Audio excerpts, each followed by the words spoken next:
வருகின்ற 15/1/2025 திருவள்ளுவர் திருநாள் உலகமெங்கும் கொண்டாடப்படுகிறது. ஏன் திருவள்ளுவர் திருநாளை நாம் கொண்டாடுகின்றோம்? நினைத்து பார்ப்போம். திருவள்ளுவர் திருநாளை 4 நாட்கள் உங்களோடு சேர்த்து விடுமுறை வருகிறது. இதனை ஒரு பொழுதுபோக்காக மக்களும் மாணவர்களும் குழந்தைகளும் கருதாமல் திருவள்ளுவர் தினத்தை நாம் கொண்டாட வேண்டியதனுடைய நோக்கத்தை, அவசியத்தை, இன்றைய காலகட்டத்தினுடைய நிர்பந்தத்தை நாம் புரிந்து கொள்ள வேண்டும். திருவள்ளுவர் சமயம் கடந்து, மதம் கடந்து, ஜாதி கடந்து, இனம் கடந்து, நாடு கடந்து சிந்தித்த ஒரு மாபெரும் பேரறிஞர். தமிழ்நாட்டில் தமிழ் நூல்களிலே திருக்குறள் தமிழில் எழுதப்பட்டாலும் அங்கே தமிழ் என்ற சொல் இல்லை. திருவள்ளுவர் காலத்தில் தமிழகத்தை சேர சோழ பாண்டியர்கள் ஆண்டார்கள். ஆனால் சேர சோழ பாண்டியர்களை பற்றிய குறிப்பு திருக்குறளில் இல்லை. இவையெல்லாம் இல்லாமைக்கு காரணம் திருவள்ளுவர் நாட்டை கடந்து, மதத்தை கடந்து எல்லா மனிதர்களுக்கும் உரிய நூலாக திருக்குறள் இருக்க வேண்டும் என்று விரும்பினார். சொல்வார்கள், இறைவன் மனிதனுக்கு சொன்னது பகவத்கீதை, மனிதன் இறைவனுக்கு சொன்னது திருவாசகம். ஆனால் மனிதன் மனிதனுக்கு சொன்னது திருக்குறள் தான். எனவே திருக்குறளில் சொல்லப்பட்டிருக்கின்ற கருத்துக்கள் எந்த விதமான சமயத்தை சார்ந்ததும் அல்ல, பிறப்புக்கும் எல்லா உயிர்க்கும் என்பது திருக்குறளுடைய அடிப்படையான நோக்கம். அந்த நோக்கத்தை நாம் புரிந்து கொண்டோம் என்று சொன்னால் இன்றைக்கு இருக்கக்கூடிய பல்வேறு ஜாதி சமய பூசல்கள் மற்றும் பல்வேறு உலகம் எல்லாம் நடக்கின்ற இனக்கலவரங்கள் இவைகளெல்லாம் நீங்கிவிடும். திருக்குறளில் சொல்லப்பட்ட 1330 குறட்பாக்களும் இன்றைய வாழ்வியல் நாம் கடைபிடிக்கப்பட வேண்டிய நல்ல கருத்துக்களை கூறுவோம். மனிதன் இறந்த பிறகு அவனுக்கு கிடைக்கும் வைகுண்டமோ அல்லது சொர்க்கமோ என்பது அல்லாமல் இந்த வாழ்க்கை, இந்த உலகத்தில் நாம் எப்படி வாழ வேண்டும் என்பதை சொல்கின்ற ஒரே நூல் திருக்குறள் தான். அதனாலதான் திருவள்ளுவருடைய 133 அதிகாரங்கள் நாம் எடுத்துக்கொண்டால் நட்பு என்பதற்கு அவர் 7 அதிகாரங்களை கூறுகிறார். நட்பு, தீ நட்பு, கூடா நட்பு, சிற்றிடம் சேராமை போன்ற 7 அதிகாரங்கள். ஏனென்றால் மாணவர்களுடைய வாழ்க்கை என்பது அவருடைய நண்பர்களால் தான் இன்றைக்கு தீர்மானிக்கப்படுகிறது. எனவே எப்படிப்பட்ட நட்பை கொள்ள வேண்டும் என்பதை வள்ளுவர் மிக அழகாக 7 அதிகாரங்களை சொல்லியிருக்கிறார்.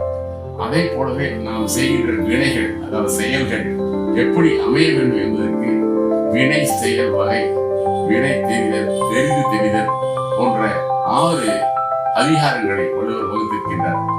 இன்றைக்கு நாம் எப்படி ஒரு செயலை தொடங்க வேண்டும் என்பதற்கு திருக்குறள் 2000 ஆண்டுகளுக்கு முன்பே அவர் சிந்தித்திருக்கின்றார்.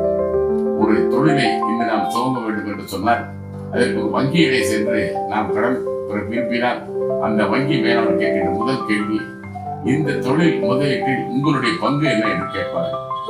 அதே கேள்வியை 2000 ஆண்டுகளுக்கு முன்பாக திருவள்ளுவர் குன்றேறி யானை போல் கண்டெடுத்தார் என்ற குரலிலே சொல்வார். எந்த செயலை தொடங்கினாலும், எந்த தொழிலை தொடங்கினாலும் தன் கையில் சிறிது பொருளை வைத்துக் கொண்டு தொடங்கினால்தான் அது வெற்றி பெறும் என்பது குறளுடைய வாக்கு.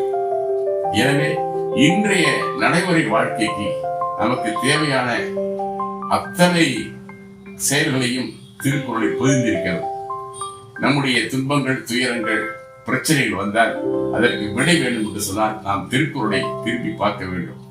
அதிலே சொல்லப்பட்டிருக்கிற கருத்துக்கள் உடைமைகள் என்று சொல்கிறார். 10 உடைமைகளை சொல்கிறார். ஒழுக்க உடைமை, அன்புடைமை, பண்புடைமை, இப்படி 10 உடைமைகளை அவர் சொல்கிறார். அந்த உடைமைகளில் தான் நம்முடைய நல்ல பண்பாட்டை வளர்க்கின்ற உடைமைகளாக இருக்கிறது. அதே போல் ஆமைகள் என்று 10 சொல்கிறார். அந்த ஆமைகள் என்பது பேகாமை, புறம் கூறாமை, பிறனை பிழியாமை, விளையாமை என்ற இந்த ஆமைகள் நம்முடைய உள்ளத்திலே புகக்கூடாது. எனவே தக்கன எது, தகாதன எது என்பதை வள்ளுவரை போல் சொன்ன ஒரு ஞானி உலகத்தில் எவருமே இல்லை. அதனால்தான் ஆல்பர்ட் ஸ்வீசர் போன்ற அறிஞர்கள் எல்லாம் சொன்னார்கள், இந்த உலகத்திலே அனுபவத்தினுடைய ஞான பொழிவாக ஒரு நூல் இருக்கும் என்று சொன்னார். அது திருக்குறள் தான் என்று ஆல்பர்ட் ஸ்வைசர் போன்ற பெரும் அறிஞர்கள் எல்லாம் திருக்குறளை பாராட்டியிருக்கின்றனர். உலகத்திலேயே பைபிளுக்கு அடுத்து அதிகமாக மொழிபெயர்க்கப்பட்ட திருக்குறள் மட்டுமே. ஏனென்று சொன்னால் உலக மாந்தர்களுக்காக எழுதப்பட்ட நூல் திருக்குறள். உலகத்தில் எழுதப்பட்டாலும் தமிழ்நாட்டுக்காக மட்டும் எழுதப்படவில்லை. உலகத்தில் உள்ள அத்தகைய மனிதர்களும் கடைபிடிக்க வேண்டிய நல்ல கருத்துக்களை சொல்கின்ற காரணத்தினால்தான் நம்முடைய தமிழக அரசு திருவள்ளுவர் திருநாளை ஒரு விடுமுறை நாளாக அறிவித்திருக்கிறார்கள்.